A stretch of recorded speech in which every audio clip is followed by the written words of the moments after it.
22 जनवरी 2025 JEE mains के exam में एक बहुत ही आसान सा क्वेश्चन आया। शिफ्ट 1 का क्वेश्चन है ये। 22 जनवरी 2025 शिफ्ट 1 का क्वेश्चन है जेई मेंस का। क्वेश्चन लग रहा है लॉगरिथम कंसेप्ट से है। लॉगरिथम सब बच्चों को बहुत इजी लगता है। तो देखिए क्वेश्चन क्या दिया हुआ है। क्वेश्चन दिया हुआ है e⁻5 log of x to the whole square plus 3 power में ही है इक्वल टू x⁻8। और इसमें कह रहा है कि इसके जो सॉल्यूशंस है इस इक्वेशंस के उसका प्रोडक्ट निकालना है।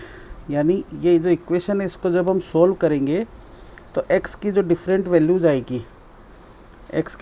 वैल्यूज आएगी, उन्हें मैं मान लेता हूँ x1 है, x2 है, x3 है। ऐसे हो सकता है 1 आए, हो सकता है 2 आए, हो सकता है 3 आए।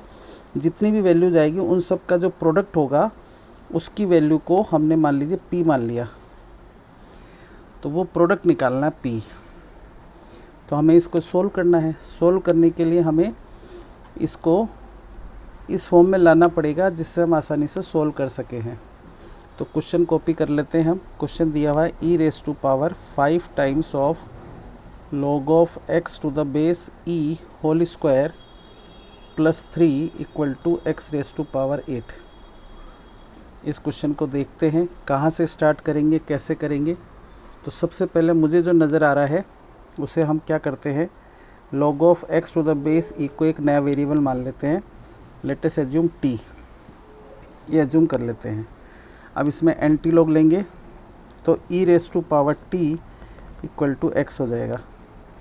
यानी x की वैल्यू ज़रूरत पड़े तो मैं e⁻t पुट कर सकता हूँ। तो लॉगरिथम फॉर्म से हम इसे एक्सपोनेंशियल फॉर्म में ले आएंगे। तो इट इम्प्लाइज नेक्स्ट स्टेप में हमारा जो क्वेश्चन है वो क्या बन जाएगा। तो ये हो जाएगा e⁻5 times of t square plus 3 equal to x को आई कैन पुट e⁻t। तो e⁻t होल पावर 8 हो जाएगा ये। अब देखिए क्वेश्चन हमारे कंट्रोल में आ गया। अब अगली स्टेप में मैं इसे लिख सकता हूँ e⁻5t square into e⁻3 equal to हो जाएगा e⁻8t हो जाएगा। तो अगली स्टेप में हम क्या लिख सकते हैं, इसे सेपरेट करने से कोई फ़ायदा नहीं हुआ, इसे वैसे ही रहने देते हैं। लेफ़्ट हैंड साइड को e⁻5t स्क्वायर प्लस 3 रहने देते हैं और ये हो जाएगा e⁻8t। अब इसे देखेंगे हम तो बेसेस सेम है दोनों तरफ, लेफ़्ट हैंड साइड और राइट हैंड साइड में बेस इज सेम, तो power has to be same. तो in next step I can write 5t square plus 3 equal to 8t हो जाएगा। अब ये मेरे पास क्वाड्रेटिक इक्वेशन आ गई। अब इसे मैं आसानी से सोल्व कर सकता हूँ। तो अगली स्टेप में हो जाएगा 5t square minus 8t plus 3 equal to 0 हो गया। अब 5 3 जा 15, 5 और 3 दोनों को यदि मैं माइनस में ले लूँ तो माइनस का 8 आ जाएगा। सम करने पे, मल्टीप्लाई करने पे -5 इंटू -3 प्लस का 15 आ जाएगा। 15 ही चाहिए मुझे प्रोडक्ट, तो मिडिल टर्म स्प्लिट हो जाएगी। तो ये हो जाएगा 5t square minus 5t minus 3t plus 3 equal to 0। 5t common आ गया तो ये बच गया मेरे पास t-1 माइनस 3 कॉमन, तो t-1 इक्वल टू 0। तो t-1 आ गया और 5t-3 आ गया। तो t की वैल्यू या तो मेरे पास आ गई 1 या t की वैल्यू आ गई मेरे पास 5t-3 इक्वल टू 0 करोगे तो 3/5। t की दो वैल्यू आ गई।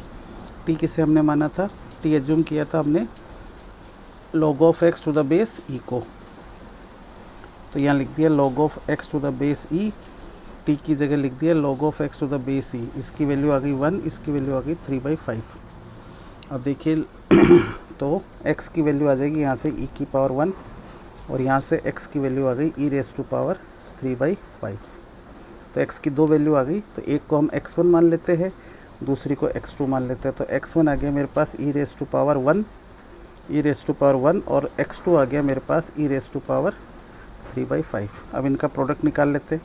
तो प्रोडक्ट हो जाएगा x1 x2, क्योंकि क्वेश्चन में यही कह रहा है कि फाइंड द प्रोडक्ट, राइट। और प्रोडक्ट को हमने ही माना था। तो प्रोडक्ट ऑफ ऑल सॉल्यूशंस, तो इसके दो सॉल्यूशंस आए हैं, है ना। तो इन दोनों का प्रोडक्ट निकाल लेते हैं और ऑप्शन में हम फिर मैच करेंगे। तो अब इन दोनों को मल्टीप्लाई कर लेते हैं। तो ये आ जाएगा मेरे पास e raised to power 1 into e raised to power 3/5. तो bases are same, powers will be added, तो 1 plus 3/5, तो it comes out to be e raised to power 5 LCM ले लिया, 5 + 3 8 आ गया, तो प्रोडक्ट आ गया मेरे पास e raised to power, product आ गया e raised to power 8/5। देखते हैं ऑप्शन में है क्या, प्रोडक्ट है e raised to power 8/5, e raised to power 8/5 मेरा फर्स्ट ऑप्शन ही है, e raised to power 8/5। So this is my correct answer. I hope you enjoyed this question, this was very easy question. जिन्हें logarithm आता है, जिन्हें logarithm नहीं आता है तो एक बार लोगरिथम देखना पड़ेगा, पर बेसिक सिंपल कंसेप्ट है लोगरिथम का, कुछ ज़्यादा डिफ़िकल्ट नहीं था ये क्वेश्चन। और आई थिंक ये क्वेश्चन सबका सही हुआ होगा जिन्होंने भी थोड़ी बहुत तैयारी की होगी जेई के लिए। तो keep doing such questions. Thank you, have a nice day.